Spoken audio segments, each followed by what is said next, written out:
All right, so I wanted to make a video so you know what to do today during your asynchronous day of learning. Um, as we look back here, earlier in the week, we took some notes. And actually, going further back, last week there was a STEM Changers flip grid that you needed to do. Some people did not do that yet. That was this one. I've got 13 responses. So most of you have, and I did give you feedback.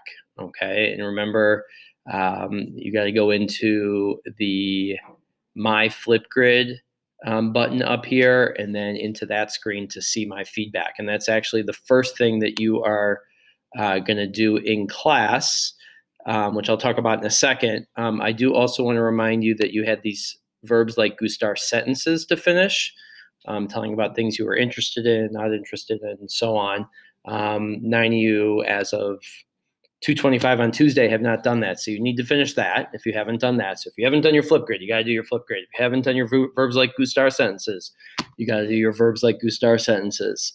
Then the next thing that you would do is your flip grid reflection. Okay, so you're going to watch my response, answer the questions on there. There's only 4 of them.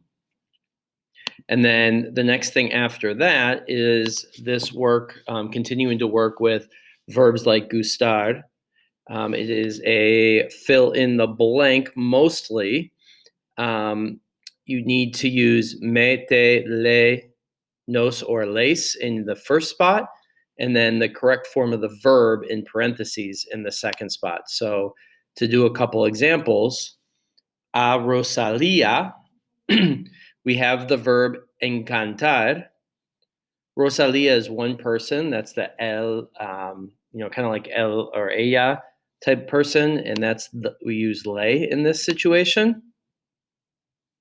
And you can look back at your notes as well. Remember, you do have your notes here that we took the other day.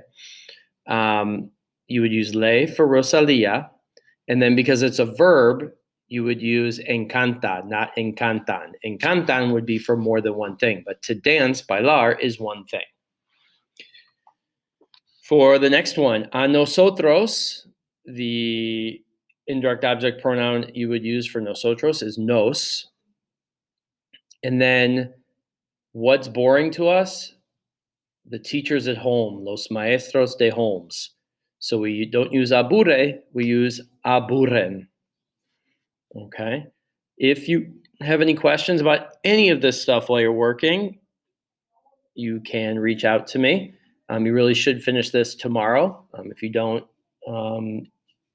it's not the end of the world. You have a week to do it. But please, work on this. And if you have any questions, please reach out to me. Thank you.